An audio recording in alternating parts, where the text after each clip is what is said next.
অংশগ্রহণ করতে পারি না, আমরা চাইলেও পারি না যে ওখানে গিয়ে কিছু বলবো, যে ঝামেলা শুরু করে দেবো, এটা হয় না। তো একদমই যেটা সঠিক সেটা বলছি।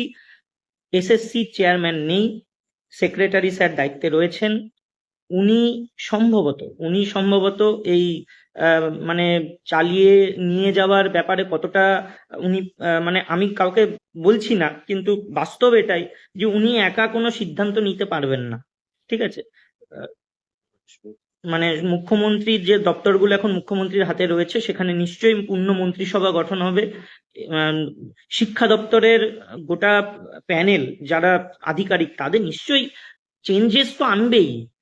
এটা তো স্বাভাবিক, এটা আমরা দেখে এসেছি। তাহলে এগুলো না হলে এখন কোনো ডিসিশন হচ্ছে না। এগুলো হতে দিন, কিছুটা সময় দিন সরকারকে। কিছুটা সময় না দিলেই অসুবিধা, মানে ব্যাপারটা হচ্ছে নিজেদের মধ্যেই ঝামেলা হবে, আলটিমেটলি কোনো দিকে কিছু হবে না, এইটুকু ছাড়া কিচ্ছু হবে না। ওই শুধু নিজেদেরই ঝামেলা করে যেতে হবে। আর আবারও বলছি যে 16-25 না করে গভর্নমেন্টের উপর ভরসা করুন, গভর্নমেন্টের ডিসিশনের দিকে নজর দিন। কোনো ডিসিশন যদি কারোর বিপক্ষে যায়, সবার অধিকার আছে তার স্বার্থের জন্য লড়াই করা, এটুকু তো স্বাভাবিক। ধরুন আজকে আহ, মানে নটকলদের বিপক্ষে কোনো রায় গেল, তাহলে নটকলরা আইনি পদক্ষেপ নেবে, তার সঙ্গে আরো অনেকে আইনি পদক্ষেপ নিতে পারে।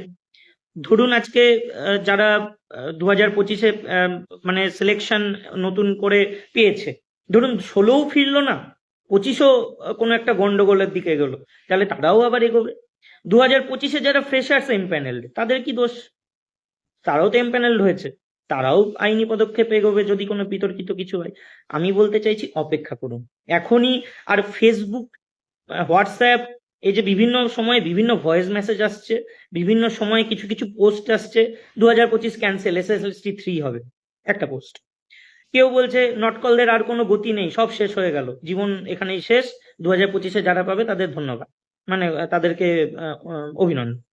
বা কেউ বলছে যে হচ্ছে 2025-এ 10 মার্কস এবার উড়ে গেছে, আর কিছুদিন সময়ের অপেক্ষা, বাকিরা আর কিছুই পাবেন না, 2000 জন পাবেন, 10,000 আর চাকরি পাবে না। আমি বলতে চাইছি এই সব স্পেকুলেশন, এগুলো মানে প্রোপাগান্ডা, এগুলো ছড়ানো হয়, আসলে সঠিক খবর কারোর কাছে নেই। বিশ্বাস করবেন না এগুলো কিছু। এগুলো বিভাজন তৈরি করা, নিজেদের মধ্যে ঝামেলা বাড়ানোর একটা পদক্ষেপ। ওয়েট করুন। সরকার তো আজকে আজকে তো বললাম, সুমন বিশ্বাস স্যার গেছিলেন, সরকার বলেছে সময় লাগবে। এই যে সময় লাগবে, সময় চেয়েছে, সময় লাগার পরে কি হবে তো সে তো বলেন, যে 16 ফিরবে নাকি কি করবে, না 25-এর কি করবে। রাজ্যে নতুন অ্যাডভোকেট জেনারেল নিযুক্ত হবে, তারা নতুন লয়ার প্যানেল হয়েছে, সেখানে তাদের সঙ্গে আলোচনা করবে, তবে তো একটা ডিসিশন নেবে। 16 ফেরার ব্যাপারে কি করবে, 25-এর ব্যাপারে কি করবে, সেগুলো হতে দিন। নিজেদের মধ্যে এই 10টা দিন নিজেদের মধ্যে আর বিতর্ক সৃষ্টি করবেন না। কারোর লাভ নেই, কোনো লাভ নেই। বরং 2016 ফেরানো হোক, বা আপনার দাবি নিয়ে আপনি সংশ্লিষ্ট দপ্তরে যান। সংশ্লিষ্ট দপ্তর মানে আপনি যান না, এসএসসি অফিসে যান না, এসএসসি অফিসে গিয়ে কথা বলুন। মুখ্যমন্ত্রীর দরবার আবার সামনের সপ্তাহে আছে, চেষ্টা করুন না সবাই যাওয়ার। মানে এটাও বলে রাখছি, ইন্ডিভিজুয়ালি চেষ্টা করুন। সবাই গিয়ে লাভ নেই, কারণ আবার বিশৃঙ্খলা হবে, আর নিশ্চয়ই ওরা কোনো পদ্ধতি বার করবে। চেষ্টা করুন, বিভিন্ন শিক্ষা দপ্তর আছে সেখানে যান, সবাই 5 জন 5 জন করে গিয়ে কথা বলে আসুন না, যে 2016 ফেরার ব্যাপারে কি হচ্ছে আর 25-এর ব্যাপারেই বা কি হচ্ছে। এখানে একে অপরকে টালবাহানা করে কোনো লাভ নেই। আর আরেকটা বিষয় বলে রাখি, আরেকটা বিষয় আমার কাছে গত 2 দিন ধরে প্রচুর এসেছে, আমি উত্তর দিতে পারিনি, মানে সঠিক উত্তর আমিও জানি না। সেটা হচ্ছে, বলছে যারা ফার্স্ট মানে কাউন্সিলিং হয়েছে 2025-এ, যারা রেকমেন্ডেশন পেয়েছে, তাদের 90 দিনের ভ্যালিডিটি লেখা আছে রেকমেন্ডেশনে, সেই 90 দিন ওভার হয়ে গেছে। তো সত্যি বলতে আমার কাছে কোনো উত্তর নেই, আমি কি করে দেব? আহ, বলতে পারবে না কেউ এগুলো। এবার তাতে এটাও সম্ভবত লেখা আছে যে 60 দিন চাইলে 60 ডেজ এক্সটেন্ড করা যেতে পারে। ওয়েট করো, সরকার 10টা দিন 7টা দিন ওয়েট করো। আর যাদের এরকম মনে হচ্ছে একটা বিড়ম্বনায় পড়তে পারো, মানে একটা, তাদেরও তো মনের মধ্যে একটা অশান্তি চলছে যে 90 দিন পেরিয়ে গেছে, যাও না এসএসসি তে গিয়ে কথা বলো না তোমার রেকমেন্ডেশনটা নিয়ে গিয়ে, যে স্যার আমার তো লেখা ছিল, এবার কি হবে। তার একটা সদুত্তর দেবে নিশ্চয়ই কিছু। আর বাকিটা, টোটাল বিষয়টা নিয়ে 7 থেকে 10 দিন ওয়েট করো। এখনই গিয়ে কিছু হবে না, কেউ সদুত্তর দিতে পারবে না, বেকার যাওয়া হবে কোনো জায়গায়।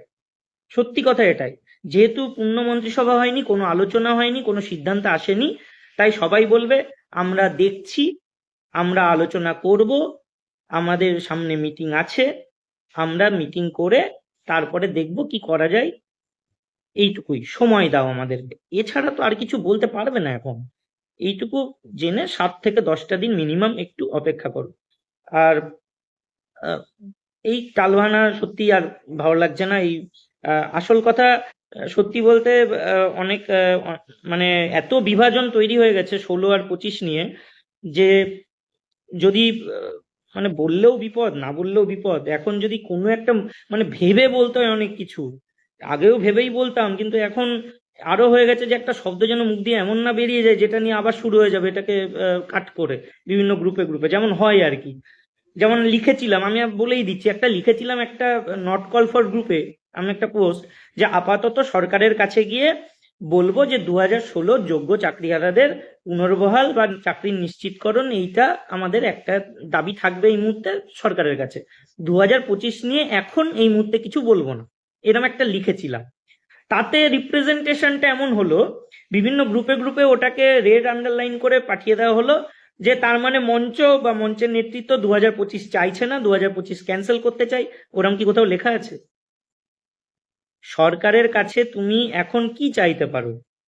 সরকারকে বলা যায় আপনারা আলোচনা করুন, আপনারা দেখুন কি ডিসিশন হয়, তারপরে তো আমরা বলতে পারবো।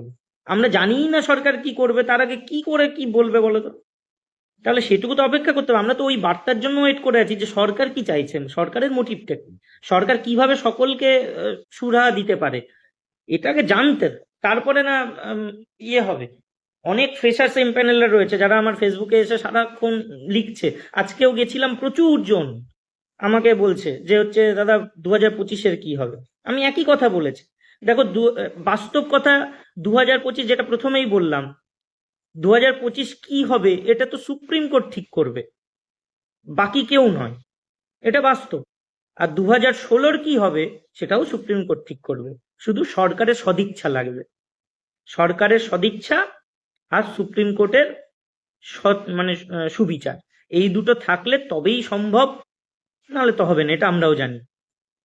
তো দেখা যাক, ওয়েট করো। কারোর কোনো ক্ষতি এই মুহূর্তে হচ্ছে না, এই মুহূর্তে কারোর কোনো ক্ষতির খবর কি পাওয়া গেছে? কোনো কোনো জিনিস এখনো কি কিছু হয়েছে যে কেউ বলেছে যে আম, এমন কিছু আহ, মানে উক্তি বা এমন কিছু সরকার ঘোষণা করেছে কি যেখানে 2016 ফিরবে না এটা বোঝাচ্ছে, বা 2025 ক্যান্সেল হবে এটা বোঝাচ্ছে? তাহলে নিজেদের মধ্যে অন্যের কথা শুনে, অন্যের পোস্ট দেখে, অন্যের ভয়েস শুনে কেন ঝামেলা করছো?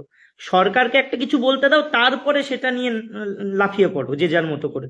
যার মনে হবে ওটার পক্ষে গেলে তার লাভ, তখন সেটা পক্ষ নাও। যার মনে হবে সরকার যেটা ভাবছে সেটা আমার লাভ নেই, তারা বিপক্ষে যাবে। এটাই তো হবে, স্বাভাবিক ব্যাপার। OBC OBC